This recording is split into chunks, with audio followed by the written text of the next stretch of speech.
E se você tem dificuldade e quer aprender mais sobre redes de computadores, eu indico para você o nosso novo curso que lançou agora em novembro, Redes para Segurança da Informação. Um curso de redes de computadores que interliga o assunto à área de segurança da informação com conteúdos teóricos, práticos e que envolvem essas duas etapas na área de simulação. Então, se você tem interesse, dá uma olhada aqui no primeiro link na descrição. Bem, nessa aula aqui o nosso objetivo é bem tranquilo de se entender, bem simples. A gente vai colocar um servidor HTTP e um servidor DNS e a gente vai configurar essa rede para que a gente consiga, por exemplo, acessar o site que está dentro do servidor HTTP por meio de um URL e não pelo IP dele. Então a gente vai fazer um DNS e um HTTP em servidores diferentes para ficar um pouquinho mais realista e para ficar mais legal nessa parte. Só que a gente vai colocar isso tudo dentro de uma rede local, tá? Para facilitar a configuração, o entendimento. Depois, futuramente, aí a gente pode exportar essa configuração para uma rede externa, como se você estivesse acessando realmente um servidor DNS externo e um servidor HTTP externo também, beleza? Então a gente vai criar tudo isso dentro de uma rede local para facilitar ali o entendimento e tudo mais. Beleza, vamos lá então. A primeira coisa que eu vou fazer aqui é colocar um código HTML que eu tenho no meu Ctrl+C dentro do servidor. Então, eu vou colocar o servidor, vou aqui já nos serviços, HTTP, online HTTP, online HTTPS, vou vir aqui no index.html, vou editar ele, vou colocar o código que eu tenho para fazer um Google da Deep Web, vou dar um save e um overwrite, que é para escrever por cima, né? Basicamente. Escrevi por cima, salvei por cima. Agora esse é o meu index.html. Para mim confirmar isso, é só vir em desktop, web browser e digitar aqui localhost. Localhost. Estou acessando normalmente o meu Google da Deep Web. Tranquilaço, ok? Tranquilaço. Consegui até dar zoom aqui, olha que delícia. Beleza, a minha página existe, estou conseguindo acessar ela. Agora vamos fazer o que a gente tem que fazer, que é a rede. Então aqui eu vou colocar servidor HTTP, beleza? HTTP, vou colocar S aqui também, porque vamos ser justos que também dá para fazer com HTTPS, né? Não sei qual é o nível de funcionamento, mas dá para fazer.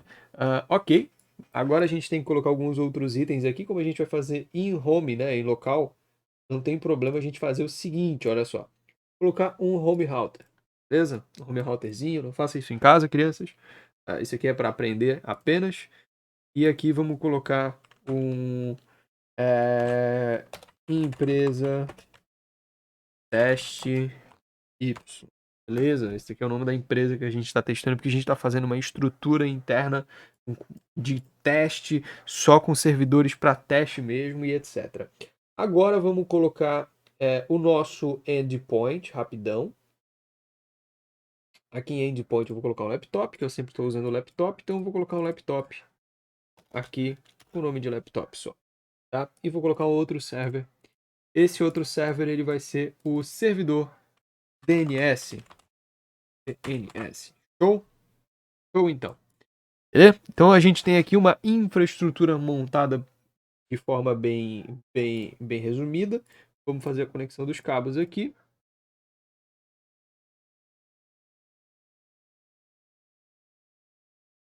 Ok, conexão. Aqui não é para dar problema não, rapaziada. Show. Agora eu vou vir aqui no meu roteador. Quero só ver se está habilitado o DHCP. O DHCP está habilitado. Afonso, vai fazer via DHCP? Vou fazer via DHCP, só para não ter que colocar o IP estático na mão aqui. Mas eu vou fixar eu vou reservar o IP para cada dispositivo, né? Então vamos só liberar aqui o DHCP para todos os dispositivos. Bonitinho. Show, todo mundo com DHCP. Agora vamos esperar só conectar. E vamos ver o IP de cada um deles, né? O laptop está com qual IP? O laptop está com 100. O DNS está com 101. E o HTTP está com 102. Então está na ordem aqui, está bem fácil de entender. 100, 101 e 102. Ok? Bem tranquilo de entender. De baixo para cima, tá? Eu vou até colocar, né, aqui para facilitar. A gente está usando o 9268. Vou colocar aqui, ó, bonitinho. tá? 192.168.0.100.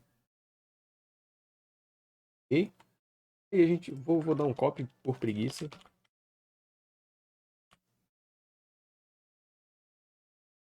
Aqui é o 1. E esse aqui é o 2. Vamos jogar a tela um pouquinho para cá pro lado. Para a gente ter o espaço para mexer nas configurações de diversas abas facilitado, né? Vamos facilitar o nosso trabalho aqui. Vamos deixar bastante espaço de tela aberto para a gente mexer em coisas. Show? Beleza, tá tudo agora como DHCP. Vamos já abrir as configurações do meu roteador na GUI. E vamos aqui em DHCP Reservation. E vamos reservar esses caras, tá? Clientes já reservados. Então, mesmo que eu precise, por exemplo, reiniciar o servidor por algum motivo, reiniciar o laptop por algum motivo, eu já reservei esses IPs para esses caras e isso é o suficiente, tá? Isso é o suficiente. Bom, você reservou como? Eu cliquei em Select aqui, ó, plau, plau, plau, add client e está adicionado aqui embaixo. Vou dar um Save Change, ok? Vou dar um Save Change.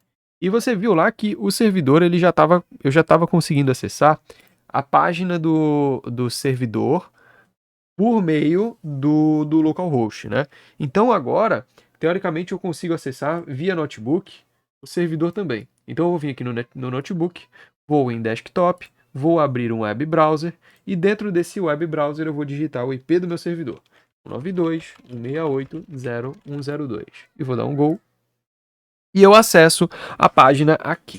Então, basicamente, pessoal, o que aconteceria se a gente não tivesse uns DNS para auxiliar a gente? A gente teria que ficar digitando IP na mão, tá? A gente teria que ficar digitando IP na mão. Ah, o IP do Google é tal. Isso que não teria como saber, porque o Google tem vários IPs hoje, por exemplo, né? Então, interrompa essa aula gratuita, esse vídeo disponibilizado aqui no YouTube, para reforçar que o link para você conhecer um pouco mais sobre o nosso curso de redes é o primeiro link aqui da descrição, um curso que tem mais de 17 horas de conteúdo em vídeo, fora os nossos outros materiais, como testes e simulados. Então, ficaria bem difícil, mas é basicamente isso aqui, tá?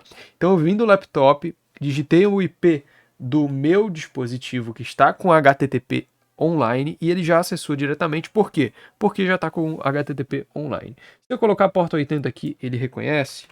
Vamos ver se ele reconhece. Eu dar um stop primeiro, dar um go, reconhece, tá? Porta 80. Se eu colocar 443, o que aparece aqui? Porque tá dizendo ali que, ó, file not found. Tá dizendo ali que o HTTPS está habilitado, né?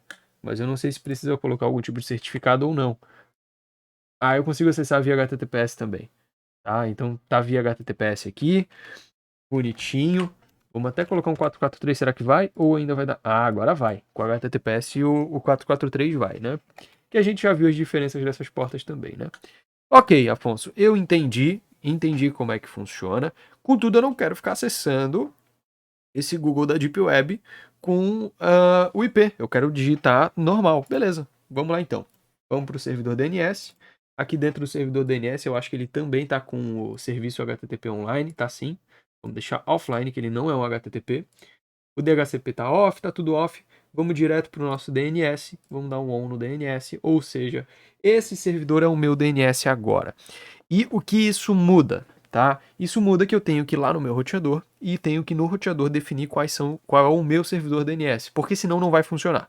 Tá? Senão não vai funcionar porque eu não vou ter um servidor DNS configurado. Então, vamos no meu roteador e vamos aqui embaixo nas configurações pessoais. Eu acho que é no... Acho que é aqui no home mesmo. É aqui no home. Ó. E aqui no home está pedindo static DNS 1. A gente tem que colocar algum DNS, né? E esse DNS que a gente vai configurar é o do nosso próprio servidor. Então é 192. Opa, que é tab. 168.0.101. Esse é o nosso servidor DNS, ok? Vamos dar um change. Save settings aqui. Beleza, já está salvo. Ele vai derrubar a rede, porque ele vai reiniciar o roteador e vai startar de novo, tá? E aí o pessoal vai conectar no mesmo IP por conta do estático que a gente colocou ali na tabela DHCP. Beleza, a gente definiu. Aqui, tá, pessoal, é onde normalmente é colocado 8888, que é da Google, ou 8844 da Google também, ou 11 que é da Cloudflare, ou um DNS específico do seu provedor de internet, tá? Então, normalmente é feito por aqui, beleza? Então, a princípio, ele já iniciou, já pegou os IPs também, tá? E agora, aqui dentro do nosso servidor DNS, a gente vai ter que fazer uma configuração, óbvio, porque precisa de uma configuração para isso. Então, aqui no meu DNS, eu vou fazer o seguinte. Aqui no tipo, a gente tem vários tipos, tá? Tem CNAME, tem SOA, tem NS Record, mas o que a gente quer é o A-Record, tá? O A-Record, ele é responsável pela, entre aspas, tá? Tradução para um nome de URL. Então, aqui em nome, eu vou colocar google.com, que é o que a gente quer, né? A gente quer acessar o google.com. E aqui em address é onde eu vou colocar o IP do meu servidor HTTP, 192.168.0.102. Ok? Coloquei aqui, dei um ADD, adicionei. Ou seja, o google.com, ele está como a record para 192.168.0.102. Afonso, entendi. E agora o que eu faço? Eu vou dar um top aqui, para caso dê algum problema. Vou puxar a interface do laptop. Vou dar um top nela também. A gente vem aqui no web browser. Vamos acessar pelo IP primeiro, 192.168.0.102, só para ver se está tudo ok. Um go. Acessamos perfeitamente. Vamos dar um stop. Vou colocar um negócio que não existe, né? Só para dar erro. Deu erro, beleza? Você viu que deu erro. E agora vamos colocar o nosso google.com.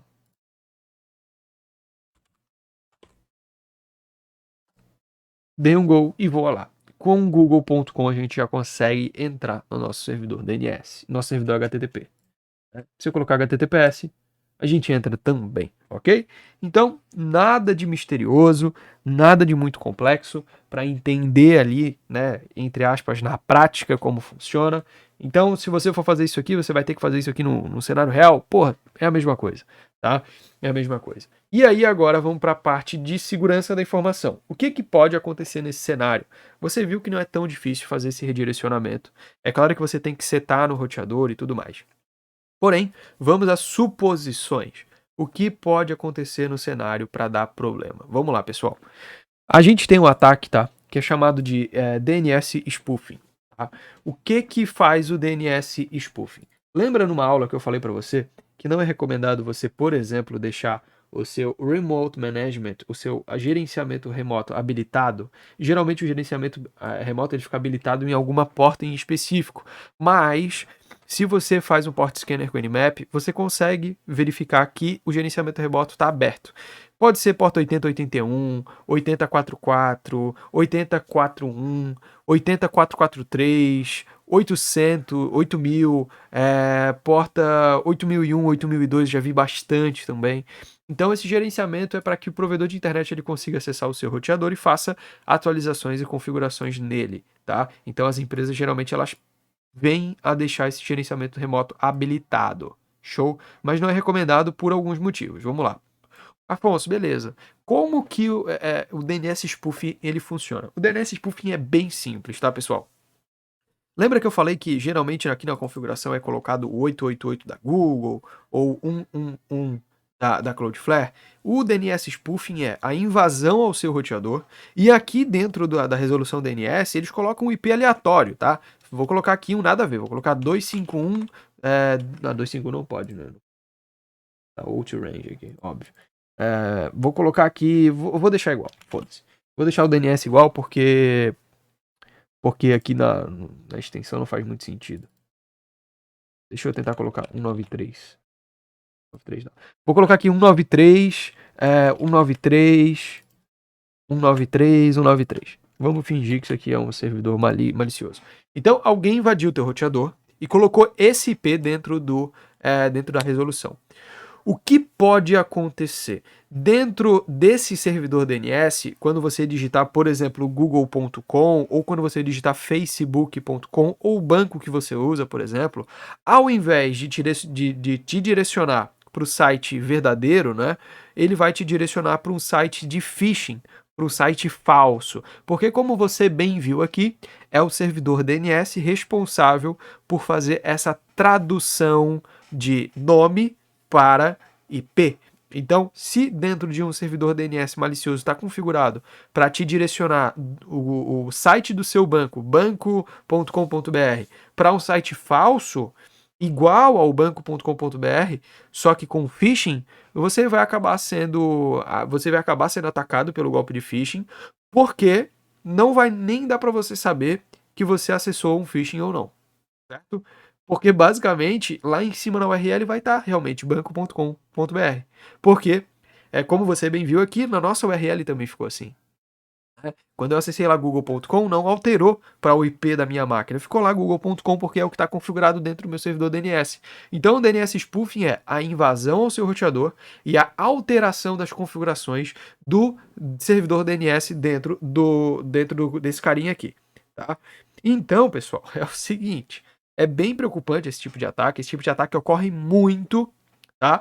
E muitas pessoas caem nele, porque realmente o site é idêntico, a URL é verídica, acaba tendo pouquíssimas alterações. Se a pessoa não tem muito conhecimento de informática, acaba caindo no golpe e acaba colocando as suas informações num site fake.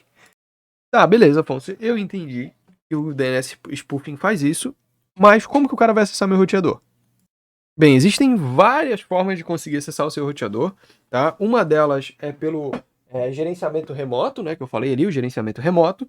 Então, se o gerenciamento remoto estiver aberto, o cara vai entrar na página de login do teu roteador. E com isso, ele pode ou digitar uma senha padrão, uma senha default, admin, administrator, admin 123, e acessar o seu equipamento por meio do brute force. Ou com ou sem gerenciamento remoto, ele pode encontrar uma vulnerabilidade ou explorar uma vulnerabilidade existente para o modelo do seu roteador. Então, vamos supor que esse modelo de roteador aqui, o Wireless Tree Band Home Router, ele tem uma vulnerabilidade no firmware na versão 0.9.7. E essa vulnerabilidade permite que o invasor acesse as configurações do seu roteador sem a necessidade de login e senha, ou que ele consiga roubar a senha que está cadastrada dentro da memória do teu roteador pela internet, tá? Então, ele simplesmente vai usar uma vulnerabilidade existente para tentar acesso ao teu equipamento e fazer o DNS spoofing por meio disso. É muito mais vantajoso para o criminoso fazer esse DNS spoofing do que, por exemplo, trocar a tua senha do Wi-Fi para te trollar, entendeu? Ele não vai ganhar nada com isso. E esse tipo de situação, onde existe uma vulnerabilidade para o modelo do roteador, ou para o modelo do firmware, ou para a placa, né? Porque muitos roteadores eles usam o mesmo hardware, muda só a carcaça e a logo da empresa. E se chama white label, né? Geralmente. Então, basicamente, esse tipo de ataque de DNS spoofing, ele é feito por meio de vulnerabilidades existentes no modelo do equipamento. É feito geralmente uma verificação, um scan, um fingerprint por meio de bots. Esses bots verificam o modelo do teu roteador, o firmware dele, para daí fazer a payload e tentar acesso ao equipamento para execução do DNS spoofing. Então, essa é uma possibilidade de ataque que envolve diretamente o teu roteador, tá? Onde é preciso fazer toda essa configuração dentro do equipamento e tudo mais.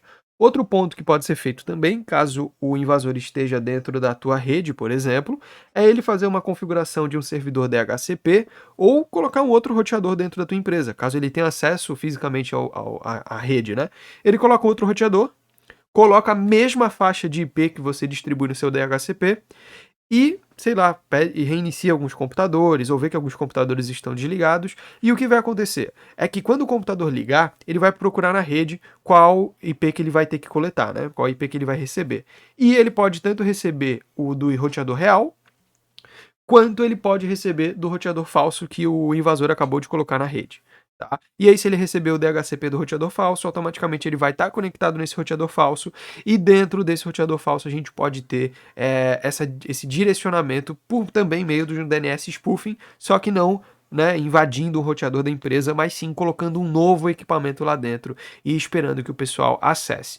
Também pode ocorrer nesse cenário a criação de um Wi-Fi público e gratuito para os colaboradores acessarem esse Wi-Fi, e aí pode não só rolar o DNS spoofing, como pode rolar o sniffing geral de toda essa situação. Então, coletar usuários e senhas, coletar qual site que os usuários estão acessando e assim por diante. Por isso que não é recomendado acessar o Wi-Fi público, né? Porque pode existir esse tipo de coisa por não existir garantia de segurança nesse ambiente, beleza? Então, aqui são algumas possibilidades de ataque envolvendo DNS e HTTP principalmente, tá? Por meio de DNS spoofing, como eu falei. Existem outras vulnerabilidades do DNS, como o DNS poisoning, se eu não estou enganado, esse é o nome. E o DNS poisoning, ele é um pouquinho diferente porque ele manipula o cache de DNS, tá? Então, se a gente for aqui no nosso servidor de DNS, você vai ver que no serviço de DNS a gente tem o quê? A gente tem o DNS cache, ok? E aqui a gente não tem nada no DNS cache, tá? Porque ele não armazenou nada, né? O que é o DNS cache? É tipo assim, eu acessei o site e ele armazena alguns metadados desse site para quando eu for armazenar de novo, ele resolver mais rápido. Isso é um cache, tá? O DNS cache é tipo assim, se google.com é para tal IP, eu não preciso ficar o tempo todo consultando a tabela DNS. Deixa para o DNS cache fazer isso. Então ele vai no que já foi anteriormente, sabe? Esse cara aqui acessou anteriormente o google.com que direcionou para o 92.68.0.102. Beleza. A próxima vez que ele tentar acessar, vai para esse cara também, para facilitar, para deixar mais rápido essa resolução.